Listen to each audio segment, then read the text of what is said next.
નમસ્કાર. અગર તમારી લાઈફમાં કોઈ ચેલેન્જ છે, પરિસ્થિતિ અત્યારે તમારી અનુકૂળતા મુજબ નથી, તો આ વસ્તુને તમારું એક લાઈફનું અભિન્ન અંગ ના સમજી લો. કોઈ પણ પરિસ્થિતિ પરમેનન્ટ નથી હોતી, અને અગર પરિસ્થિતિ અત્યારે અનુકૂળ નથી તો એ વસ્તુ સમજો કે એ તમને કંઈક શીખવાડવા આવી છે. અગર સેમ રૂટીન જ ચાલતું રહે લાઈફમાં તો તમને આગળ કંઈ નવું શીખવા કરવાની ઈચ્છા જ નહીં થાય.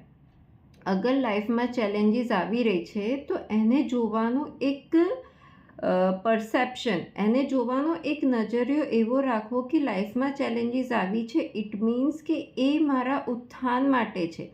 આ ચેલેન્જીસને ઓવરકમ કરી અને હું આ પરિસ્થિતિથી શીખ મેળવી અને હું એક સ્ટેપ ઉપર ઊભી રહીશ. તો take challenge as an opportunity.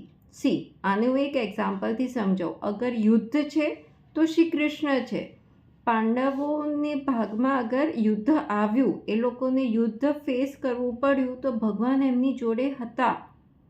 તો અગર તમારા જીવનમાં એવી કોઈ સિચ્યુએશન અત્યારે છે કે પરિસ્થિતિ તમારા હાથમાં નથી, કેટલું કર્યા છતાં બી અગર કંટ્રોલમાં નથી, તો જસ્ટ શાંતિથી વિચારો કે આ પરિસ્થિતિને ઓવરકમ કરવા માટે હું શું બેસ્ટ કરી શકું. ભગવાને દરેકે દરેક વસ્તુ કેપેબિલિટી આપણી અંદર આપી છે. જરૂર છે આપણે આપણી અંદર જોવાની, જરૂર છે આપણી આઈડેન્ટિટીને સમજવાની, અને અત્યાર સુધીની જે આઈડેન્ટિટી આપણે બનાવેલી છે એને શિફ્ટ કરવાની.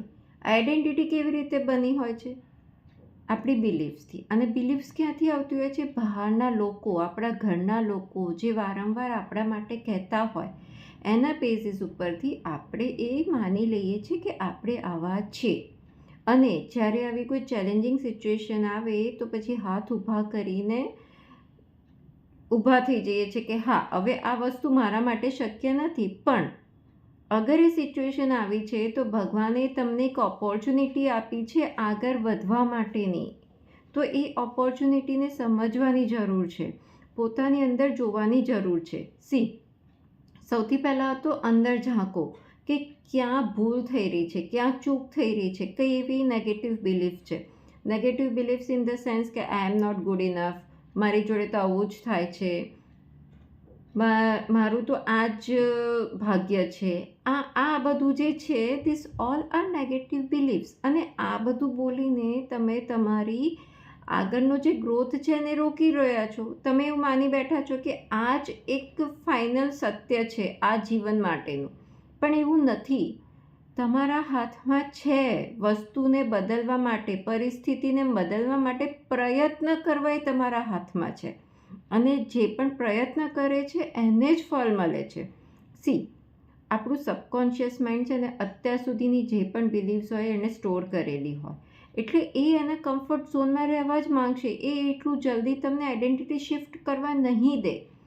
તો તમારે એના માટે મન મક્કમ કરવું પડશે.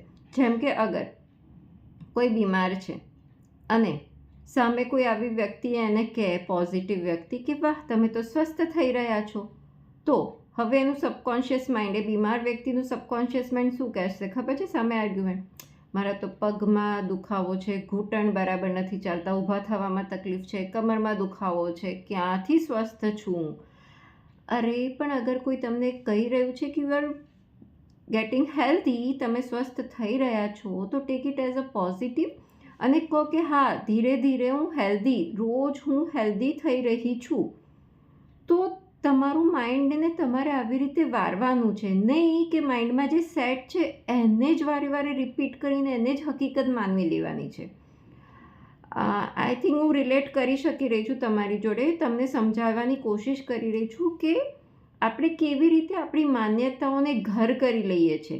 જ્યારે સામેવાળું વ્યક્તિ, ભગવાન, કોઈ સામેવાળા વ્યક્તિ પાસે આપણને એ વસ્તુ પોઈન્ટ કરાવતું હોય છે કે હા, પોસિબલ છે કે તું સ્વસ્થ થઈ શકે એમ છે, તો બી ના, મારા માઇન્ડમાં જે છે એ મેં ફાઇનલ ડિસિઝન માની લીધું છે અને હું એને બ્લોક કરી રહી છું વિથ માય નેગેટિવ બિલીફ્સ કે ના ભાઈ, હું તો બિલકુલ સ્વસ્થ નથી. અને વરી સિમ્પથી લેવા માગું છું. This I have given example. તો આવી રીતે આપણું માઇન્ડ આપણને એ રીતે નેગેટિવ બિલીફમાંથી બહાર નીકળવા નથી દેતું, કારણ કે માઇન્ડ હંમેશા કમ્ફર્ટ ઝોનમાં રહેવા માંગતું હોય છે અને એ માઇન્ડના પ્રમાણે આપણું બોડી એક્ટ કરતું હોય છે. બોડીને બી હંમેશા કમ્ફર્ટ ઝોન જ ગમતું હોય છે, આળસ ગમતી હોય છે. તો આનાથી બહાર નીકળવા માટે તમારા માટે જે પણ જરૂરી છે એના રોજ થોડા થોડા સ્ટેપ્સ લો. થોડા સ્ટેપ્સ ડેલી લેશો તો એ એક આદત બનશે અને એ આદત રોજની બની જશે તો પછી તમારું એ જીવનનું અભિન્ન અંગ બનશે અને એ તમારી આઈડેન્ટિટીને શિફ્ટ કરશે, કે જે અત્યાર સુધીની આઈડેન્ટિટી બનેલી છે. તો તમે એના થ્રુ એક નાના સ્ટેપ્સ લેવાથી જ તમે આ વસ્તુ કરી શકશો. અગર તમે પહેલાં કોઈ બી નેગેટિવ છે તમારે ફાઇનાન્સ રિલેટેડ, હેલ્થ રિલેટેડ કે રિલેશનશિપ રિલેટેડ, તો એ વસ્તુને વારે રિપીટ નહીં કર્યા કરો. એ વસ્તુને ત્યાં જ સ્ટોપ કરો અને એના માટે જે જરૂરી સ્ટેપ્સ હોય એ લો દરરોજ પોઝિટિવિટી તરફ જવા માટે.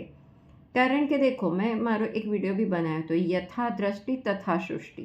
તમે જે વિચારશો એ જ તમે જોશો, એ જ તમે બોલશો અને એ જ તમારું વર્લ્ડ બનશે, એ જ તમારી સૃષ્ટિ બનવાની છે.